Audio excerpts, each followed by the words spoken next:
جناب عثمان غنی بہت بڑے امیر تھے، بہت بڑے امیر المومنین تھے، لاکھوں مربع میل پہ حکومت تھی۔ چند سو آدمیوں نے آ کے گھیر لیا عثمان غنی کے گھر کو، اور کربلا میں تو 3 دن پانی بند رہا ہے، حضرت عثمان غنی پہ 40 دن پانی بند رہا ہے، 40 دن۔ اور حضرت امام حسین کے خیموں کے گرد تو پہرا دینے کے لیے جناب عباس تھے۔ اور میں تاریخ کے سارے معتبر حوالے عرض کر سکتا ہوں کہ جب حضرت عثمان غنی کو خطرہ ہوا تو مولا علی شیر خدا نے امام حسن اور حسین کو تلواریں پکڑائیں اور فرمایا دروازے کے آگے کھڑے ہو جاؤ، کوئی بدبخت تمہارے خالو عثمان غنی کے دروازے تک جانے نہ پائے۔ اور اس دروازے سے پھر گیا بھی کوئی نہیں، اس لیے کہ وہاں حسنین کریمین کا پہرا تھا۔ جو گیا بے ایمان تو پیچھے سے چڑھ کر کے گیا۔ حضرت عثمان غنی لاکھوں مربع میل کا حکمران، یہاں جس کے پاس چند ووٹ ہوں وہ دندناتا پھرتا ہے، جس کے پاس 4 باڈی گارڈ ہوں اس کی بات وہ کرتا ہے تو ہوا میں۔ حضرت عثمان غنی کے پاس ہزاروں کی فوج ہے، چند 100 لوگوں نے آپ کے گھر کو گھیر لیا، شہید کرنا چاہتے ہیں۔ جناب عثمان غنی رضی اللہ تعالیٰ عنہ کے پاس حضرت علی رضی اللہ تعالیٰ عنہ، کئی اور لوگ گئے۔ کہا عثمان 3 باتیں ہیں، یا تو ہمیں اجازت دو، یا تو تم تھوڑی دیر کے لیے خلافت چھوڑ دو، حکومت چھوڑ دو، چند دنوں کے لیے کسی اور کو امیر بناؤ۔ جناب عثمان کہنے لگے مجھے تو حکومتوں سے دلچسپی نہیں، لیکن میں چھوڑ نہیں سکتا، اس لیے کہ میرے مصطفیٰ کریم علیہ السلام نے مجھے فرمایا تھا عثمان اللہ تجھے قمیض پہنائے گا، لوگ اتارنا چاہیں گے پر تم اتارنا نہ۔ فرمایا میں سمجھ گیا ہوں، اس سے مراد یہی ہے، میں نہیں چھوڑتا۔ کہا عثمان پھر اس طرح کریں، ہمیں اجازت دیں، یہ چند 100 لوگ ہیں، ہماری تلواریں چند منٹ میں فیصلہ کر دیں گی۔ جناب عثمان غنی فرمانے لگے میں نبی پاک کا شہر اپنی وجہ سے خون میں رنگ دوں، میری وجہ سے؟ نبی پاک علیہ السلام نے فرمایا تھا ایک مینڈا ہوگا، بکرا، جس کی وجہ سے میرے مدینے کی گلیوں میں خون بہے گا، میں وہ بکرا نہیں بننا چاہتا۔ فرمایا میں نہیں چاہتا میری وجہ سے خون بہے اور حضور کے مدینے میں بدامنی ہو۔ عثمان کی جان جاتی ہے تو جائے، پر نبی پاک کے مدینے میں شور نہیں ہونا چاہیے۔ اے پائے نظر ہوش میں آ، یہ کوہ نبی ہے، آنکھوں سے بھی چلنا یہاں بے ادبی ہے۔ تو کہا عثمان پھر اس طرح کرو، کچھ دنوں کے لیے مکے چلے جاؤ۔ میری بات کی سمجھ آ رہی؟ کچھ دنوں کے لیے مکے چلے جاؤ۔ تو جناب عثمان نے داڑھی پکڑ لی، کہنے لگے دیکھ رہے ہو ساری سفید ہو گئی ہے، میں نبی پاک کا شہر چھوڑ کے نہیں جانا چاہتا، میں رسول اللہ کے مدینے میں مرنا چاہتا ہوں، میں نہیں چھوڑوں گا حضور کا شہر۔ یہ انداز ہے جناب عثمان غنی۔ بڑا ستایا گیا حضرت عثمان غنی کو، پراپوگنڈے کیے گئے، آپ کے خلاف مہم چلی، عبداللہ ابن سبا نے بڑی مہم جوئی کی آپ کے خلاف، یہودیوں نے مسلمانوں کا روپ دھار کر بڑا آپ کو ستایا، تکلیفیں دی۔ جی آپ اپنے رشتہ داروں کو بڑا دیتے ہیں، فرمایا کرتے تھے جیب سے دیتا ہوں، مال خزانہ سے نہیں دیتا۔ حضرت عثمان غنی رضی اللہ تعالیٰ عنہ کو بڑا ستایا گیا۔ یہ وہ واحد ہستی ہے حضرت عثمان غنی، انہوں نے شہادت قبول کر لی لیکن تلوار نہیں چلنے دی، لوگوں کو ایک دوسرے کے گلے نہیں کاٹنے دی۔ وہ شخصیت ہے حضرت عثمان غنی کی، لیکن بڑا ستایا گیا، بڑا پراپوگنڈا۔ مجھے بتائیے اس کے بارے میں اللہ قرآن کی آیتیں نازل کر دے، اور جس کے بارے میں مصطفیٰ کریم ایک بار نہیں 3 بار جنت کی بشارت عطا کر دے۔ کوئی بندہ ہمیں تاریخ بتائے، حوالے دے، کہانیاں سنائے، تو ہم اس کی کہانیاں دیکھیں گے یا نبی پاک کا فرمان دیکھیں گے؟ بولیں، جا کے بولیں، جا کے۔ کسی کہانی پر کبھی بھی کان، بس ایک حدیث میں نے بڑی دفعہ سنائی ہے، پھر سناتا ہوں، ترمذی میں ہے، نبی پاک جنازگاہ تک گئے جنازہ پڑھنے، یا رسول اللہ فلاں آدمی انتقال کر گیا، جنازگاہ تک تشریف لے گئے جنازہ پڑھانے، لیکن جنازگاہ تک پہنچ کر محبوب نے فرمایا اس کا جنازہ نہیں پڑھانا۔ یا رسول اللہ کیوں؟ فرمایا اس لیے کہ یہ عثمان غنی سے بغض رکھتا تھا۔ نبی پاک سید عالم صلی اللہ تعالی علیہ وآلہ وسلم نے خود اپنی زبان مبارکہ سے ترمذی شریف میں حدیث موجود ہے کہ نبی پاک صلی اللہ علیہ وسلم احد پر گئے تو احد کانپنے لگا، تو حضور نے فرمایا احد ٹھہر جا، تیرے اوپر ایک نبی، ایک صدیق اور 2 شہید موجود ہیں۔ تو وہ 2 شہید کون تھے؟ ایک حضرت عمر فاروق، ایک حضرت عثمان غنی رضی اللہ تعالی۔ خود حضور نے فرمایا۔ حضرت عثمان غنی کی جو نانی ہے نا، یہ نبی پاک کی سگی پھوپھی ہیں۔ حضرت عثمان غنی رضی اللہ تعالیٰ عنہ کی جو نانی ہیں وہ حضور کی سگی پھوپھی ہیں۔ یہ چوتھی پانچویں نسل میں جا کے اللہ کے رسول صلی اللہ علیہ وسلم کا خاندان ہی بنتا ہے۔ اللہ کے محبوب علیہ السلام کی 4 بیٹیاں تھیں، اور چاروں کی چاروں حضرت خدیجۃ الکبریٰ رضی اللہ تعالیٰ عنہ کے بطن سے پیدا ہوئی تھی۔ 4 بیٹیاں۔ حضور صلی اللہ علیہ وسلم نے پہلے اپنی بیٹی حضرت رقیہ کا نکاح حضرت عثمان غنی رضی اللہ تعالیٰ عنہ کے ساتھ فرمایا، ان کا انتقال ہو گیا تو محبوب نے دوسری صاحبزادی جناب ام کلثوم رضی اللہ تعالیٰ عنہ کا نکاح حضرت عثمان غنی کے ساتھ فرما دیا۔ 2 شہزادیاں، 2 بیٹیاں۔ یہ جو کہا جاتا ہے نا عثمان ذو النورین، عثمان ذو النورین کا مطلب ہے 2 نوروں والا۔ 2 کچھ بادشاہ قسم کے لوگ ہیں، بیٹیوں کو نور مانتے ہیں، باپ کو نہیں مانتے۔ نبی پاک کی دونوں بیٹیوں کو نور مانتے ہیں، لیکن ان کے والد نبی پاک صلی اللہ علیہ وسلم کے بارے میں باتیں گول کر جاتے ہیں۔ 2 بیٹیاں نکاح میں آئیں تو کیا لقب ہوا؟ عثمان۔ اور مزے کی بات یہ ہے کہ حضرت عثمان کو ذو النورین مولا علی شیر خدا کہا کرتے تھے، حضرت علی کہا کرتے تھے عثمان تو ذو النورین ہے، 2 نوروں والا۔ بریلی کے امام فرمانے لگے تیری نسل پاک میں ہے بچہ بچہ نور کا، تو ہے نے نور تیرا سب گھرانہ نور کا۔ اور کہنے لگے نور کی سرکار سے پایا 2 شالہ نور کا، نور کی سرکار سے پایا 2 شالہ نور کا، ہو مبارک تجھ کو ذو النورین جوڑا نور کا۔ مبارک دے رہے ہیں دوسری شادی پر، کہتے ہیں ہو مبارک تجھ کو ذو النورین جوڑا نور کا۔ تو حضرت عثمان غنی رضی اللہ تعالیٰ عنہ 4 5ویں مسلمان ہیں۔ حضرت ابوبکر صدیق رضی اللہ تعالیٰ عنہ تاجر تھے، تاجروں سے ان کی دوستی تھی۔ حضرت عثمان غنی بھی تاجر تھے، تو جناب سیدنا ابوبکر صدیق نے انہیں تبلیغ کی تو وہ مسلمان ہو گئے۔ جب کلمہ پڑھا تو چچا نے باندھ دیا گھر کے اندر،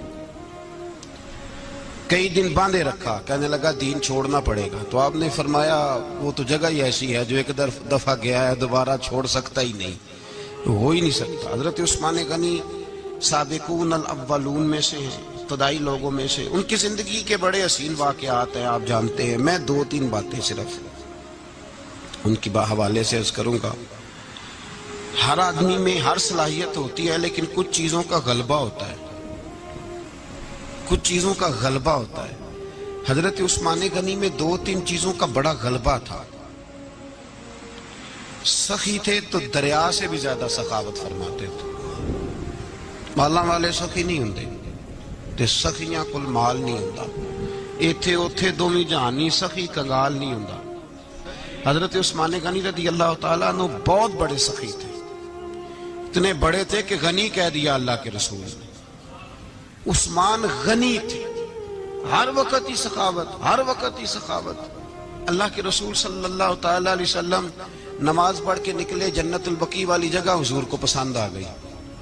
فرمایا کچھ صحابہ آتے ہیں یہاں تو انہیں سواریاں کھڑی کرنے کا مسئلہ ہے۔ آج کل نہیں مسئلہ ہوتا پارکنگ کا، اس زمانے میں اونٹ گھوڑے باندھنے کے لیے حویلی چاہیے تھی۔ تو حضور علیہ السلام آ کے بیٹھے تو فرمایا جگہ بڑی اچھی ہے، کبھی مل جائے نا تو صحابہ کو سواریاں باندھنے کے لیے اچھی رہے گی۔ عثمان پیچھے بیٹھے تھے، وہیں سے گردن جھکائی اور پیچھے سے نکل گئے۔ حضور نے فرمایا ادھر آؤ، کہاں جا رہے ہو؟ کہا یا رسول اللہ جو جگہ آپ نے کہی ہے میں دیکھنے جا رہا ہوں۔ تو حضرت عثمان غنی دیکھنے گئے، جب واپس پلٹے تو میرے کریم نے فرمایا عثمان دیکھ آئے ہو، دیکھ آئے ہو، دیکھ آئے ہو۔ عرض کی محبوبہ دیکھنی کیا تھی، تجھے پسند آئی تھی، میں خرید آیا ہوں، خرید آیا ہوں۔ دیکھنا آنا جانا یہ تو وہاں ہوتا ہے جہاں سودے بازی ہو، رنگے چمن پسند نہ پھولوں کی بو پسند، ہم کو ہے وہ پسند جسے آئے تو پسند۔ بات ختم ہو گئی، آپ کو پسند آئی تھی میں نے خرید لی۔ میرے رسول پاک صلی اللہ علیہ وسلم کے ساتھ پتہ نہیں لوگ کہاں بیٹھ کے دین پڑھتے ہیں، اختلاف ثابت کرتے ہیں۔ جو جگہ مصطفیٰ کو پسند آئی عثمان نے خریدی، اس جگہ پہ سیدہ فاطمہ الزہرا کا مزار بنا ہوا ہے،